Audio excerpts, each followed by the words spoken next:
BC విద్యార్థుల ఐక్యత, BC విద్యార్థుల ఐక్యత, బీసీల నాయకత్వం, ఎన్నుకున్న నాయకత్వం.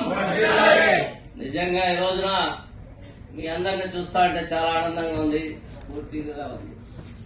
చాలా మంది మీటింగ్ బీసీ మీటింగ్ అనగానే అబ్బా అంటే అర్ధ గంటలో ఉండే వాళ్ళందరూ వెళ్ళిపోయేవాళ్ళు. అట్లాంటిది ఈ రోజున ఎస్వి యూనివర్సిటీలో పిల్లల్ని చూస్తూ ఉన్నా ఆ పిల్లల కాళ్ళు నొప్పి తీస్తుంటే ఆ పిల్లలు నిలబడి మళ్ళీ వాళ్ళు కూర్చుంటున్నారు. ఈ స్ఫూర్తి చాలు ఈయన్నారు కష్టపడి ఈ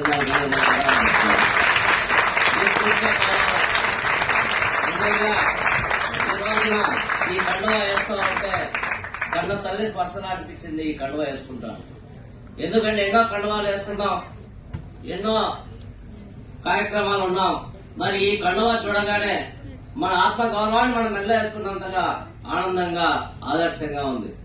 ఈ రోజున పెద్దలు పూజ్యులు గౌరవనీయులు కందికూడి వెంకట ప్రసాద్ అన్న గారు ఏ కార్యక్రమానికి ఇంతవరకు పోయినాడలేదు కానీ బీసీ సమావేశానికి ఈ రోజున మన డాక్టర్ యుఎన్ఆర్ పిలవగానే బీసీల సమావేశానికి రావడం అనేది చాలా ఆనందదాయకం, స్ఫూర్తిదాయకం. ఎంతో మంది ఉన్నారు బీసీ నాయకులు. కందికూడి వెంకట ప్రసాద్ అన్న గారినే ఇన్వైట్ చేయడం అనేది మీ అందరూ కూడా అర్థమై ఉంటుంది. దమ్మన్న నాయకుడు, బీసీల ముద్ద బిడ్డ, అగ్రవర్ణాలకు ఎవరు కూడా తల వంచకుండా ముందుకు వెళ్తున్నటువంటి నాయకుడు ఉన్నారంటే కందికూడి వెంకట ప్రసాద్ అన్న గారు. ఇది గర్వంగా చెప్తాను. నేను వెంకటేశ్వర స్వామి పాదాల కింద చెప్తూ ఉన్నా, నేను కూడా ఆయన స్ఫూర్తిగా తీసుకుని ముందుకు వెళ్తూ ఉన్నా. ఈ రోజు చెప్తున్నా, మా అన్నగారికి ఎప్పుడు ఏ మీటింగ్ కూడా నేను చెప్పలే, ఈ రోజు ఒక్కడగా చెప్తూ ఉన్నా. ఎన్నో కష్టాలు పడ్డాడు.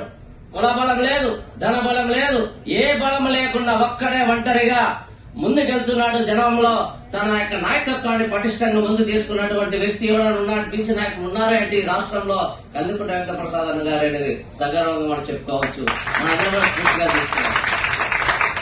అందుకనే మిత్రుడు డాక్టర్ యుఎన్ఆర్ ఆయన కూడా నేను ఎప్పుడు చూడలే, ఫేస్బుక్ లో చూశాను. ఆయన యాక్టివిటీస్ అన్ని కూడా గమనిస్తూ ఉన్నాను. కొన్ని రోజుల తర్వాత గమనిస్తూ ఆయన ఫోన్ చేసి కీప్ ఇట్ అప్ తమ్ముడు, నీకు ఏం చేసినా కూడా నా సహాయ సహకారాలు ఉంటాయని ఎంకరేజ్ చేస్తూ వచ్చాను. ఈ రోజే ఆయన మొహం చూడడం, నా మొహం చూడడం కూడా ఆయన ఈ రోజే. ఎక్కడ కూడా తమ్ముళ్ళు ఈ రోజు తెలంగాణ తీసుకుందాం, విద్యార్థులతో ఏమైతుందో అనుకోవచ్చు మీరు. తెలంగాణ రావడానికి ఉస్మానియా యూనివర్సిటీ విద్యార్థులు కాదా? మరి ఆ విధంగానే బీసీ కులగణన అనే విషయంలో కూడా తెలంగాణలో జరుగుతా ఉంది. మన రాష్ట్రంలో మాత్రం బీసీ కుల సంఘ నాయకులు కావచ్చు, మేధావులు కావచ్చు, విద్యార్థులు కావచ్చు, యువత కావచ్చు, అందరూ కూడా నిద్రపోతున్నారు. అదే మన సార్ గారు చెప్తున్నట్లు నిద్రపోతున్నటువంటి ఈ బీసీ కుల బాంధవులందరినీ కూడా మేల్కొల్పాలంటే మన యూనియన్తోనే ప్రారంభమైందని సగర్వంగా నమ్ముతూ ఉన్నా. ఈ రోజున ఎస్వి యూనివర్సిటీ ఆదర్శంగా ఉండాలా. తెలంగాణలో ఉస్మానియా యూనివర్సిటీ ఏ విధంగా స్ఫూర్తిగా నిలిచిందో ఆ విధంగానే మన రాష్ట్రంలో ఎస్వి యూనివర్సిటీ విద్యార్థి నాయకుడిగా రాష్ట్రానికి స్ఫూర్తిగా నిలిచాలని మనస్ఫూర్తిగా ఆశీర్వదిస్తున్నారు డాక్టర్ యుఎన్ఆర్ గారు. మీరు కూడా అనుకోవచ్చు, క్రిమినల్ గారు పెట్టినప్పుడు గ్రూప్ 1 ఆఫీసర్స్, ఐఏఎస్, ఐపీఎస్లకే కదా అని చెప్పి మిగతా ఉద్యోగస్తులందరూ కూడా క్రిమినల్ గారిని వ్యతిరేకించకుండా వదిలేశారు. ఈ రోజున క్రిమినల్ గారు ప్రతి ఉద్యోగస్తులు కూడా అటెండర్ ఒక ప్యూర్ తప్ప మిగతా ఉద్యోగస్తులందరూ కూడా వర్తించే విధంగా కుట్ర జరుగుతూ ఉంది జాతీయ స్థాయిలో, పార్లమెంటు స్థాయిలో. మరి ఇప్పుడు కూడా మన వాళ్ళు మేల్కోవడం లే, ఎవరికో జరుగుతుంది అనుకుంటున్నారు. మరి ఈ రోజు ఈడబ్ల్యూఎస్ ఎకనామికల్ వీకర్ సెక్షన్ అని అగ్రవర్ణాల్లో పేదలకు అందాలని చెప్పారు. ఏ రోజున వాళ్ళు ఉద్యమాలు చేసింది లేదు, ఏ రోజున రోడ్డు మీదకి వచ్చింది లేదు, ఏ రోజున అడిగింది లేదు. వారు ఈ రోజు 10% ఇస్తూ ఉంటే ఒక తెలంగాణలో డిఎస్సి జరిగింది. ఒక అమ్మాయి వచ్చి ఏడుస్తా ఉంది ఒక దగ్గరికి వచ్చి, ఒక నాయకుని దగ్గరకు వచ్చి, ఇదేందన్నా 64 మార్కులు వచ్చినటువంటి నాకు రాలేదు, 54 మార్కులు వచ్చినటువంటి ఓసీ విద్యార్థికి వస్తా ఉంది, ఇది ఎక్కడ అన్యాయం అని అడుగుతా ఉంది. మన వరకు వచ్చినప్పుడు అందుకే విద్యార్థులారా మీరు కూడా మేల్కొనండి. ఈ రాష్ట్రంలో ఈడబ్ల్యూఎస్ రావడం వల్ల ఎన్నో ఉద్యోగాలు, కొన్ని వందల వేల ఉద్యోగాలు మనం కోల్పోతూ ఉన్నాం. మీరు కూడా మేల్కొనగా లేకపోతే మన జీవితాలే ఒక తరం నాశనం అయిపోతుంది. మీరు మేల్కొనండి. ఈడబ్ల్యూఎస్ రావడం వల్ల ఆ తల్లి ఏడుస్తా ఉంది, నాన్న లేడు, నాన్న చనిపోయాడు, మూడు వదిలి వెళ్ళిపోయాడు, ఉద్యోగం వస్తుంది ఆనందంతో సగర్వంగా ఉన్నటువంటి ఆ తల్లికి రాకపోతే 54 మార్కులు వచ్చినటువంటి అగ్రవర్ణ పేదవాడికి వస్తే మన బిడ్డ బీసీ బిడ్డకు 64 మార్కులు వచ్చినా కూడా రాలేదంటే ఆ అమ్మాయి ఏడుస్తా ఉంటే ప్రతి ఒక్కరు కూడా కళ్ళలో నీళ్లు పెట్టారు. ఎవరికి చెప్పుకోవాలి? ఎప్పుడు కూడా నాకెందుకు అనుకున్నటువంటి బీసీ బాంధవులారా మేధావులందరికీ చెప్తున్నా, హెచ్చరిస్తూ ఉన్నా. ఈ రోజు తరం కాదు, రేపటి కోసం మనం పోరాడాలా, అణిగి మనకి బతుకుదామా, హక్కుల కోసం పోరాడదామా అని ఒక్కసారి ఆలోచించాలా. ఏ రాపిడి లేకుండా వజ్రం ఎలా మెరుస్తుంది, ఏ ఉద్యమాలు చేయకుండా మన హక్కులు ఎలా సాధిస్తాం అన్నది ప్రతి ఒక్క విద్యార్థి కూడా ఆలోచించాలా.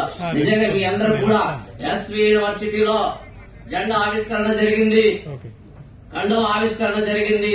జరగాల్సిన ఉద్యమం ఇక్కడ నుంచే, ఎస్వి యూనివర్సిటీ నుంచే బీసీ విద్యార్థి ఉద్యమం. మీరందరూ కూడా గీతా సంఘాలకు అన్నింటిలో స్ఫూర్తిగా నిలిచి ముందుకు వెళ్లాలని మా సహాయ సహకారాలు ఎప్పుడు కూడా మీకుంటాయి. ముఖ్యంగా మా కందుకుంట వెంకట ప్రసాద్ గారి ఆశీస్సులు మీకున్నాయి కాబట్టి మీకు ఇంకా తిరుగులేదు.